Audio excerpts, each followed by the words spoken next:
When I think back on the course of my lifetime, I can remember more than a few trends that in their time millions of us enjoyed that would be very difficult to explain to, for example, a time traveler from the far future, or in some cases to a 20-year-old today. I've talked about some of those things like lawn flamingos and those magic fingers that used to shake beds in hotels in other episodes of the History Guide. But there is one very strange object that became wildly popular during my lifetime that still really only exists today for nostalgic purposes, that's really not hard to explain. The appeal is simple. All you got to do is turn one on and, well, wait. Whether you first saw one in a movie or on your uncle's shelf, or should I say, in the front window at Spencer's Gifts, there's a good chance even today that you have spent at least some time in your life fascinated by oddly floating bubbles of molten wax. It's history that deserves to be remembered.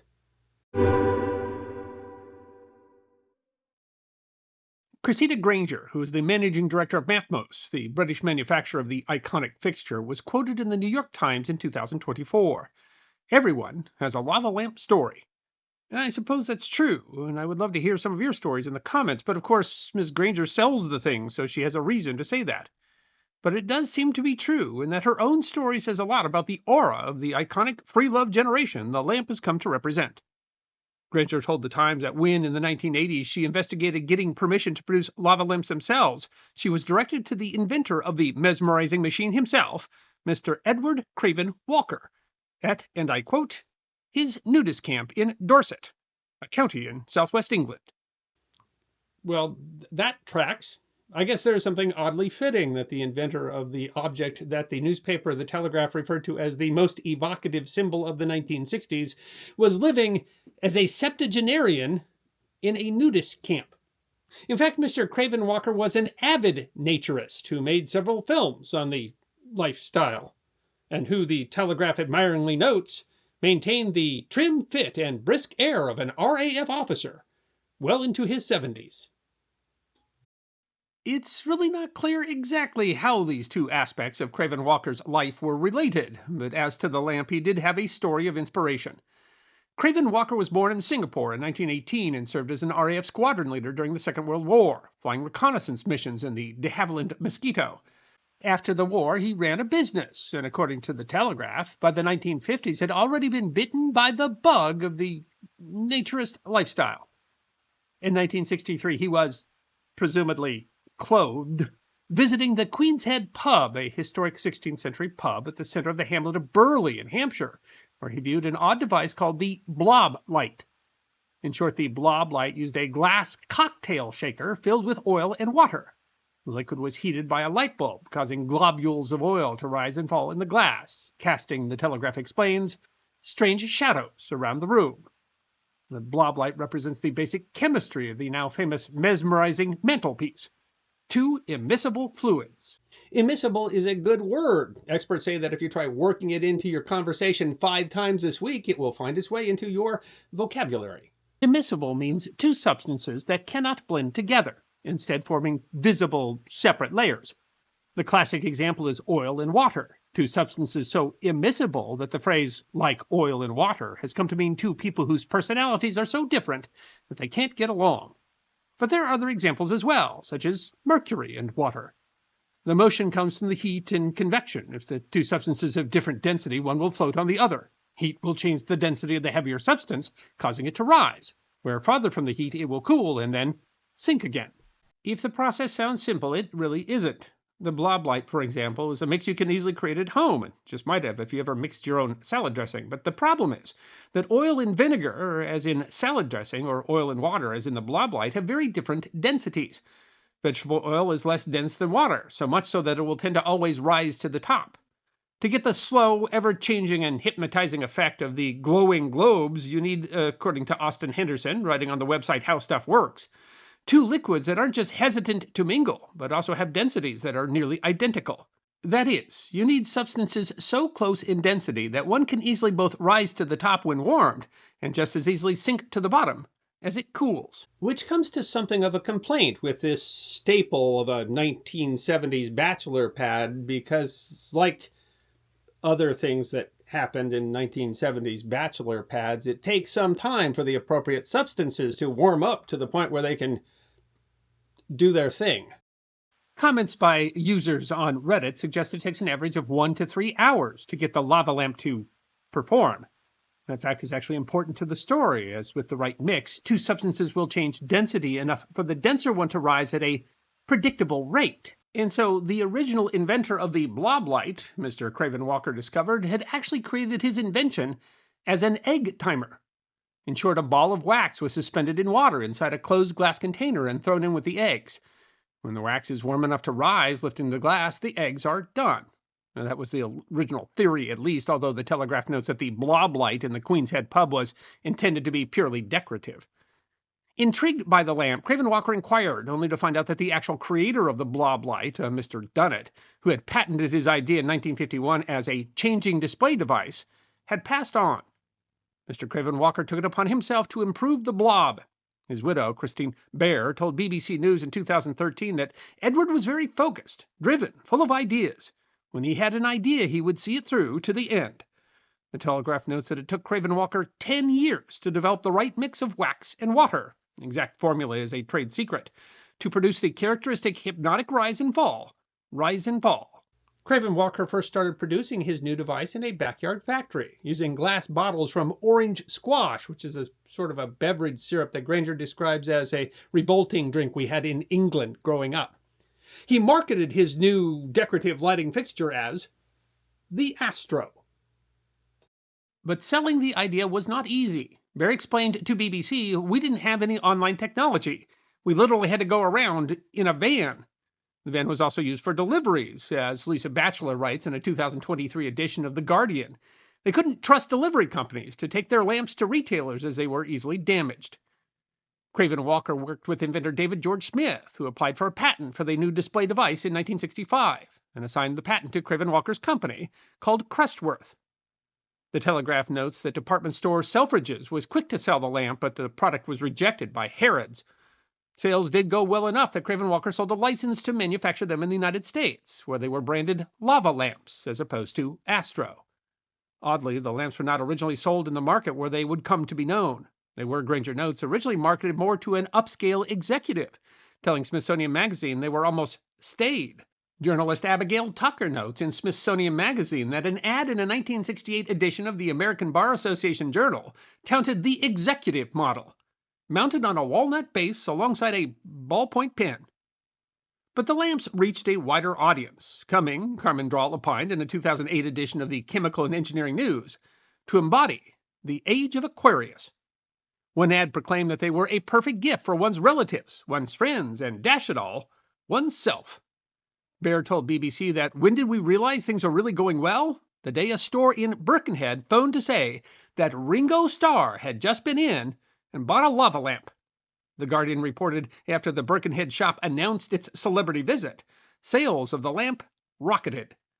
The Guardian notes that fellow Beatle Paul McCartney had lava lamps on stage with his band Wings, and rocker David Bowie was photographed with one in his recording studio. The website Lighting New York explains that the lava lamp's popularity soared throughout the 1960s, becoming synonymous with the decade's free-spirited and psychedelic culture. Its hypnotic motion and vibrant colors perfectly captured the era's mood. By the 1970s, sales were in the millions. Tucker notes the connection to 60s psychedelic culture. At a certain moment in the late 1960s, the lava lamp came to symbolize all things countercultural and psychedelic. Although, as you might expect, those who bask in its lurid glow sometimes had trouble recalling exactly why. According to the Telegraph, Craven Walker apparently proclaimed that if you buy my lamp, you won't need drugs.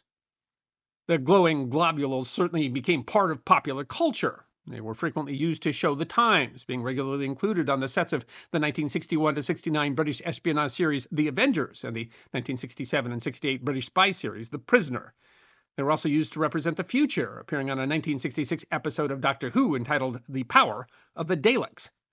Custom models were made for the honeymoon suite for Clark and Lois in the movie Superman 2 in 1980. Later on, they were used to provide a touch of realism to shows set in the 60s and 70s, such as that 70s show, the Austin Powers film series, and numerous others. While well known in the United States and Europe, reporter Lisa Batchelor opines in The Guardian that they are ingrained in the fabric of British society. Astros were on the set of the Channel 4 variety show The Word and entertainment show TFI Friday in the 1990s. In fact, lava lamps have appeared in so many films and TV shows that I could spend the entire episode just listing them. In a memorable scene in the 1999 film My Favorite Martian, Christopher Lloyd, playing the Martian, opens one up and drinks it. By the way, don't do that. A 2018 edition of the journal Clinical Practice and Cases in Emergency Medicine noted that after ingesting the contents of a lava lamp that he believed to contain alcohol, a 71-year-old man developed potentially life-threatening methemoglobinemia owing to the presence of calcium nitrate, which is used to increase the density of lava lamps that suspend glitter. But despite their reach, the lava lamp craze had faded by the 1980s, when Granger, a dealer in vintage items, encountered them in a market in Glasgow, and she and her business partner David Mulley decided to sell them in London's famous Camden Market, where she told the New York Times they would just sell like hotcakes. Granger approached Craven Walker about acquiring Crestworth in 1989.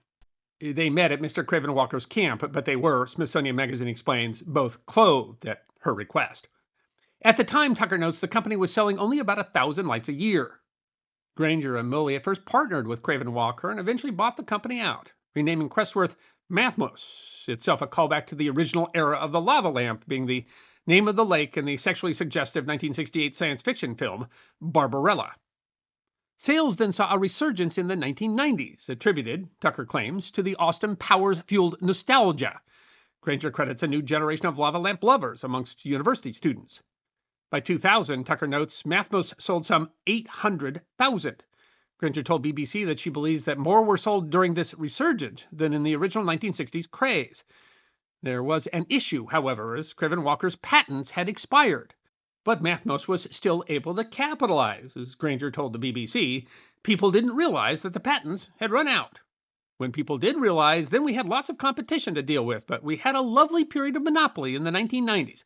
It was a case of right time, right place, right product. And, of course, everyone has a story. The New York Times mentions a Mr. Samuel Elmore, who first encountered them at a store when he was 12 or 13 years old and now owns more than 50 that he displays on a rotation. Chicago Tribune columnist Stephen Murky recalled in 2014, "Did I say to myself when I was in 6th grade, just taking my first hesitant steps into pubescence, 'Mom, if you buy me this jet black lava lamp with maroon blobs contorting in enchanting randomized choreographs, the girls will think I'm rad.' Yes, I did." Mourning a long-lost lava lamp, Bailey Lewis wrote on her blog last October that when I was 12 or so, I'd stayed at my older sister's house, and she had a lava lamp. It was in the guest room where I slept, and it was so cool. I was a science museum kid, and anything that behaved in unexpected, slightly trippy ways was pure delight to me. I've been wanting a lava lamp of my own ever since I got back from her house. Lucky for me, it was circa 1998, and Austin Powers had just made lava lamps popular again. Mine probably came from Spencer's, as so many random novelties in my life have, and had a black base with royal purple lava. Charlie O. Shields writes on his website Doodle Wash, dedicated to watercolor painting, all of that alien oozing goodness was housed in a metal rocket chip, making it a little boy's dream. I remember sitting and simply staring at those blobs of wax moving around and almost going into a trance. Mathmos notes that lava lamps are on display in the United Kingdom in the Design Museum, the Victoria and Albert Museum, the Museum of the Home in London, the Natural History Museum, the Pool Museum, and the Science Museum, as well as the Planet Digital exhibition at Museum für Gestaltung, Zurich, Cooper Hewitt Smithsonian Design Museum, New York, Science Museum Denmark, and Norway's Vitamir. There are numerous fan and nostalgia sites commemorating the roles that the lamps have played in people's lives. The Facebook page Lava Lamp Enthusiast has 78,000 members. A YouTube video entitled 10 Hours of Relaxing Music with 4 Multicolored Lava Lamps to Help You Fall Asleep has nearly 7 million views. Mathmos, however, recommends that you never leave a lava lamp on more than 6 hours at a time. Mathmos still produces around 400,000 Astros a year, while the license holder in America, Skylink Company, doesn't give numbers. Tucker writes that they supply millions per year to retailers such as Target and Walmart. Now, there are plenty of cheap knockoffs in the world as well.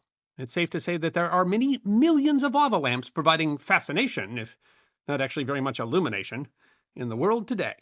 So everyone has their own lava lamp story. I bought my first lava lamp at a Spencer's Gifts in the Rapid City, South Dakota Mall sometime in the early 1980s. I've owned several over my lifetime, broken a few, lost a few, had some go all cloudy on me, though they can be refurbished if you didn't know that. These two are new, which is a sign of how easily they are still acquired today, but who's buying them? Well, Marky insists that lava lamps are cool, that they've never stopped being cool, that they have been one solid, uninterrupted ride of cool. But I suspect that O'Shields is actually probably closer to the mark when he says that today lava lamps are no longer seen as something revolutionary, but are really purchased as something cute, vintage, and ironic. The same way, I'm sure, he opines, that people half my age view me. I'm right with you, Charlie. Right with you. I hope you enjoyed watching this episode of The History Guy, and if you did, please feel free to like and subscribe and share The History Guy with your friends. And if you also believe that history deserves to be remembered, then you can support The History Guy as a member on YouTube, a supporter on our community at Locals, or as a patron on Patreon. You can also check out our great merchandise shop or book a special message from The History Guy on Cameo.